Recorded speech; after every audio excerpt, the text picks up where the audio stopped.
Us Weekly's Backstage Pass, Hardy shares his pre-show shot preferences, Wildest autograph moment. Hardy is one of the hottest acts in country music right now, but he can still feel intimidated by the size of his audience. When I've been fortunate enough to play stadiums and things like that, I go see it during the day so that when I go out there and see just the magnitude, it doesn't freak me out, Hardy, 34, exclusively told Us Weekly while discussing his partnership with US Cellular. I remember when I played Ohio Stadium opening for Morgan Wallen, I did not do that, and I walked out and for about the first song and a half I was panicking. 'Cause I was like, there's a lot of freaking people out here. Even with that minor stage fright, though, Hardy has managed to cultivate a great relationship with his fans, some of whom have asked him to sign some interesting objects over the years. A lot of that has been captured on social media, but now, Hardy's trying to convince his fans to live in the moment a bit more. I would never judge a crowd or be outspoken about it on stage in a negative way, but it always breaks my heart a little bit when, during some of the biggest moments of the show, instead of people being present, the phone goes up, he told us. It's like they'd rather enjoy it later. His partnership with US Cellular, part of their Life in US Mode campaign, is all about remembering to go phone-free occasionally. I truly believe that being present and having real memories and putting the phone down every now and then is so important, Hardy told us. My dream scenario at a concert would be to put the phones in a lockbox and just call it a day. I would just love to see what it looked like if everybody were just there and just present. Through March 16th, Hardy fans can enter US Cellular's Hardy VIP Fan Experience sweepstakes for the chance to win an all-expenses-paid trip to see the singer perform live this summer. To learn more, go to uscellular.com/Hardy. Keep reading for more of Hardy's behind-the-scenes secrets of life on the road. I take a shot with the band right before we walk on stage.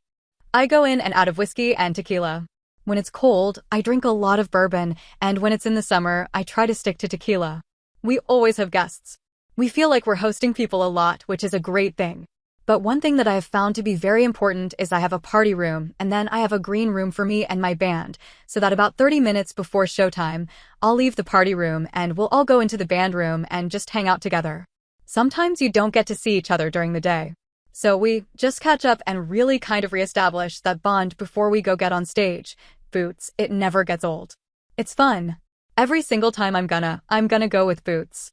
It's one of those songs where it wasn't a single, but it was a really big non-single song for me. The crowd loves that one. I always know it's coming, but it kind of comes as a surprise. And then boom, we start the song, and then of course the song itself has a lot of energy. Once I come down a little bit and get showered up, what I love to do is go to a bar that is empty and have a lot of people from our tour and our guests just leave campus.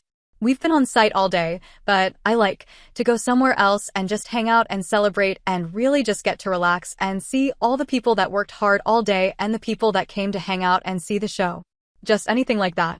Something casual. I wouldn't say lucky, but there's this crazy pair of shoes that I found a couple years ago called Flofers.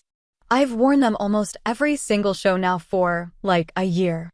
People compare them to Crocs. It's their own company, but it's this crazy-looking loafer shoe and I wear it with these big, ugly, long white socks, and it's just a part of my look.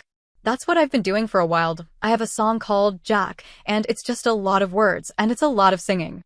It's also a lot of energy, and lyrically, it doesn't stop a whole lot the whole time. That one's a challenge. I've definitely had to learn how to breathe differently during that song. With really big venues when I've been fortunate enough to play stadiums and things like that, I go see it during the day so that when I go out there and see the magnitude, it doesn't freak me out. Before the show, I'll go out there, stand on stage, kind of look around at how big a place is, a prosthetic leg. And then this is crazy, but in Australia, there's a thing called a showy when you chug a beer out of someone's shoe. Okay, well, I did that with a prosthetic leg. I don't remember where it was, but I signed it and drank a beer out of a prosthetic leg on stage. I actually have a lot of my trinkets and whatnot in the studio. A sweet little girl with cancer gave me a little purple dragon, a stuffed animal dragon, and it was just a really meanie.